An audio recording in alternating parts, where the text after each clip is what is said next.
What's up YouTube? Today we're going to have a look at some different chassis available for the Traxxas T Maxx, which is a classic and now vintage Nitro monster truck, one of the first out there.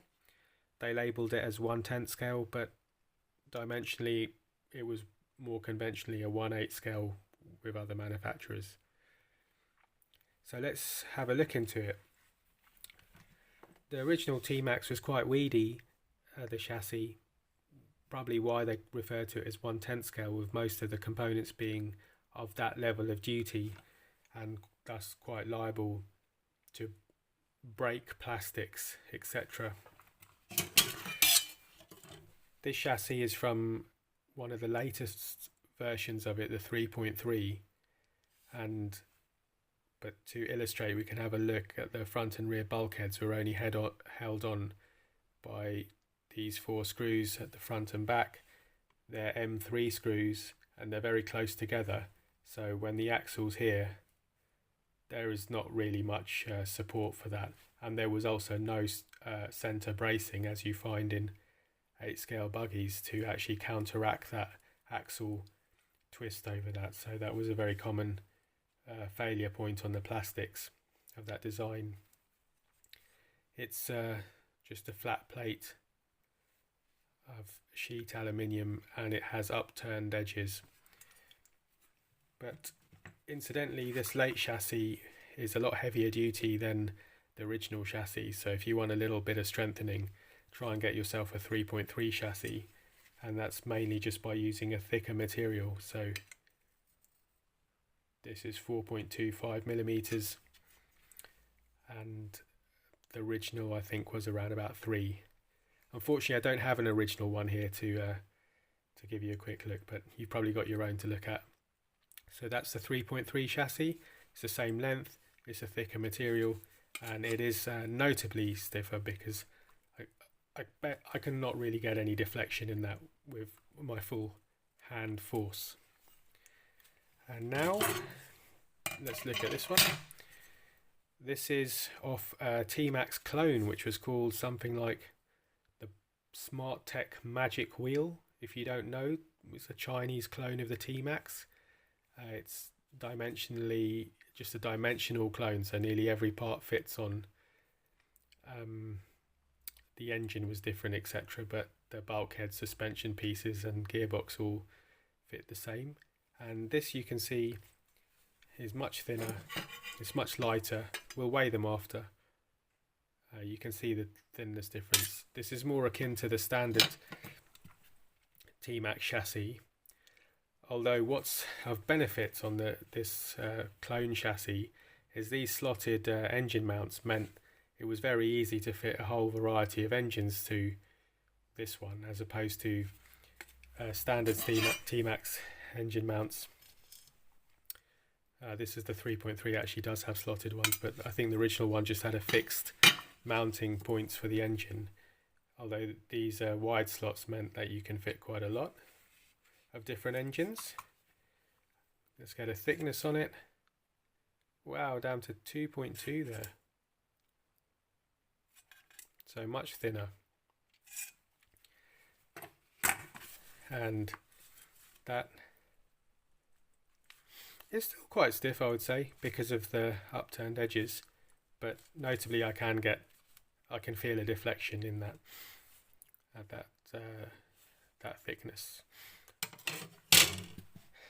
Right, let's look at this. I think this is an integy chassis. So they made a lot of alloy hop-up parts. It actually feels quite nice and light because of all the cutouts, but is also quite thick. So let's see how thick that is. 4.4. So not too different to that 3.3 chassis. Some quite nice features there with the CNC cutout for the gearbox mountings. Cutouts everywhere else to save weight. CNC ridges for the bulkheads. Now these ridges actually do provide quite good support for when the plastics screw through. they do give a type of bracing to eliminate movement and flex of the plastic in relation to the chassis, and so that type of detail does actually add significant strength. We've got them at the front as well. It essentially braces the plastic from being able to move when loaded, whereas otherwise only the screws holding it in would be providing that shear force bracing. So that's the Interg CNC chassis, quite a nice piece. Feels nice in the hand, nice details, nice CNC details. There you go, we'll weigh that after as well to compare. And lastly, I've got here RD Logix, an RD Logix chassis. That's definitely the lightest so far, with even more cutouts. It's notably lighter than the Interg one, and they've gone for a different finish. They've gone for a shot peened finish, if you can see that, which feels nice and quality, with CNC chamfers which shine out. So yeah, look, you can see the shine there of all the chamfers. Looks lovely, feels nice and quality in the hand. They also have gone for these bracing points, but notably not as aggressive as the Interg ones. Let's try and focus on that. They've actually got a rounded chamfer there, so they are not actually going to provide the same level of bracing as the Interg chassis. That's quite interesting.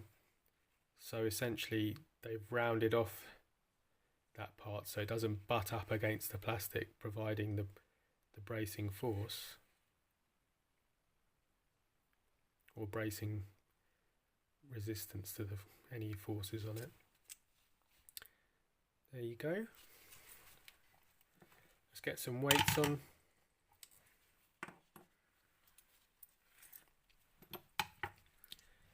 That's RD Logix coming in at 149 grams, quite a featherweight that. And that notably does have these two servo mounts on there. Interg has no mounts. Oh, interestingly coming on at 140 as well.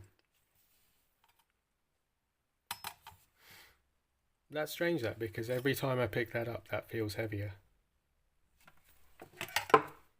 So it must be to do with where the weight is distributed at each on the chassis. i.e. it's heavier at the end, so it always feels heavier when you lift it up by another end. 165 on that Smart Tech Magic Wheel chassis. And this has got to be the heaviest. Yeah, look at that. Look at that fatty. 288 grams on that. So if that affects your decision, that's the heaviest one.